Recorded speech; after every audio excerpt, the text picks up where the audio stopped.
प्रधानमंत्री श्री नरेंद्र मोदी जी, आप जितना जल्दी और जितना ऊंचा पॉपुलैरिटी के उस छोर पर पहुंचे हैं, शायद आपको अब तक आभास ना हुआ हो, लेकिन आपकी पॉपुलैरिटी उतनी ही तेजी से नीचे गिरती जा रही। फर्क बस इतना है कि उस समय आपको ऊंचाई का आभास हो रहा था, क्योंकि हम जैसे लाखों करोड़ों लोग हर हर मोदी, घर घर मोदी का नारा लगाकर आपको पुशअप्स कर रहे थे। मोदी है तो मुमकिन है, मोदी मतलब गारंटी, यह सब जो चुनावी रणनीति का टर्मिनोलॉजी था, वह सब कोई और नहीं, हम ही लोग कर रहे थे। बल्कि यही समाज कर रही थी। आपके लिए कैंपेन करना, आपके लिए ट्रेन चलाना, आपके लिए पैम्पलेट बांटना, आपके लिए नए नए स्लोगन लिखना, यह सब कौन कर रहा था मोदी जी? कभी आपने सोचा है? आज ये लोग कहाँ हैं? आपको लगा होगा कि आपकी ऊंचाई इतनी ज्यादा है कि इनकी वफादारी को आप यूं ही एक मन की बात में सुलट लेंगे। मैं कई ऐसे स्वयंसेवक से मिला हूं, उनका भी मन बहुत दुखी है। बातों बातों में कहते हैं, हमने जान लगा दिया सरकार बनाने में और भविष्य में हमारे ही बच्चों को अपराधी साबित किया जाएगा स्कूल कॉलेजों में। माननीय, आपने जातिगत चश्मा के माध्यम से समाज को बांटने का प्रयास तो जरूर किया है, लेकिन ध्वनि को कान लगाकर सुनिएगा, आपको अपने ही लोगों का विरोध का आवाज सुनाई देगा। आप शायद यह सोच रहे हो कि कुछ समय हल्ला मचाएगा और फिर मौन होकर स्वीकृति दे ही देगा। महामहिम, आमंत्रण अच्छे घर गए हैं। समाज में एकता आज भी व्याप्त है, और सवर्ण समाज कोई यूरेशिया से तो आए नहीं है। उन्हें पता है, सच के साथ खड़ा होने के लिए अगर बगावत करना पड़े तो भी वे आंख मूंद कर करते रहेंगे।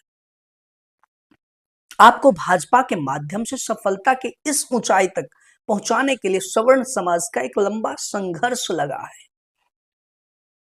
आज समाज अपने चाणक्य को ढूंढ रहा है। ऐसा नहीं है ये युवा अचानक से आपका विरोध करने उतर आए। हाँ, लोभ था देश के युवाओं को आपके प्रधानमंत्री बनने पर, और लोभ यह था कि रिजर्वेशन जैसी चीजें अब हटाई जाए या फिर इसमें आवश्यक सुधार की जाए, जनसंख्या नियंत्रण कानून लाए जाए। बीते 80 वर्ष के बाद अब एक उचित पैमाना तय होनी चाहिए।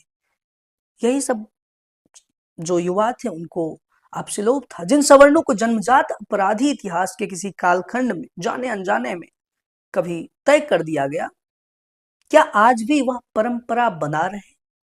ऐसा करके देश के तरक्की का उत्तम बीज को विघटित किया जा रहा है। उन विषयों को आप भली भांति देश को अवगत करवा सकते थे, आप उस पोजीशन पर थे, लेकिन बीते 12 वर्षों में आपने अपने तीसरे कार्यकाल में आपने देश के समाज को वोट लेने से पहले तक कहते रहे कि एक रहेंगे तो सेफ रहेंगे, और जीतने के बाद समाज को ही दो फांक करने का यह कुचक्र, यह असहनीय है। महामहिम, आप तो महामानव के राह पर निकले थे।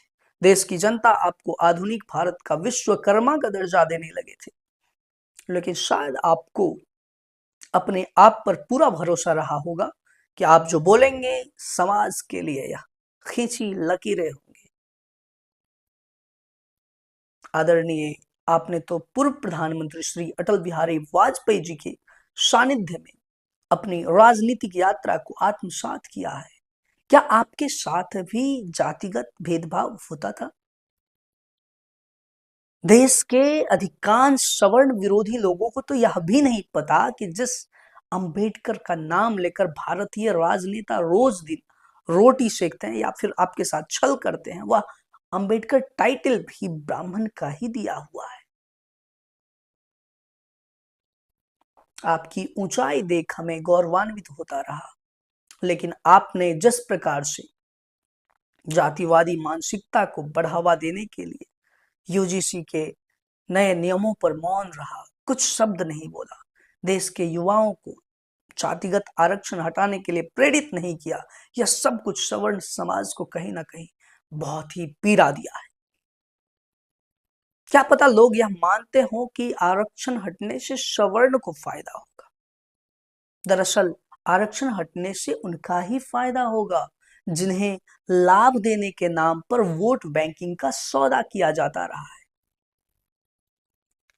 आपके बच्चों को वास्तविक शिक्षा से दूर रखने की प्रयास ही आपके सामने बड़ी चुनौती है। यह बात आपसे कोई नहीं कहा, कोई कहता ही नहीं, ना ही कभी प्रधानमंत्री जी ने आज तक कहा क्योंकि उन्हें लगता है यह 80 वर्ष बाद भी लाभान्वित कर रहा है उन्हें, जबकि आरक्षण के नाम पर उनके बच्चों को पंख काटा जा रहा है। समाज के सभी वर्गों को चाहिए कि वे सच्चाई को स्वीकार करें और सपनों को उड़ान भरने का अवसर सभी बच्चों को दें, और यह वास्तव में दें सभी को, और ऐसा करते हुए किसी को जन्मजात अपराधी भी घोषित ना करें, यह भी सुनिश्चित करें।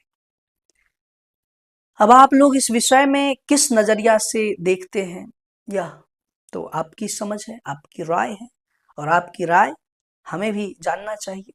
कमेंट बॉक्स में अपनी राय जरूर साझा करें। वीडियो कैसा लगा यह भी बताएं। धन्यवाद, नमस्कार, जय हिंद।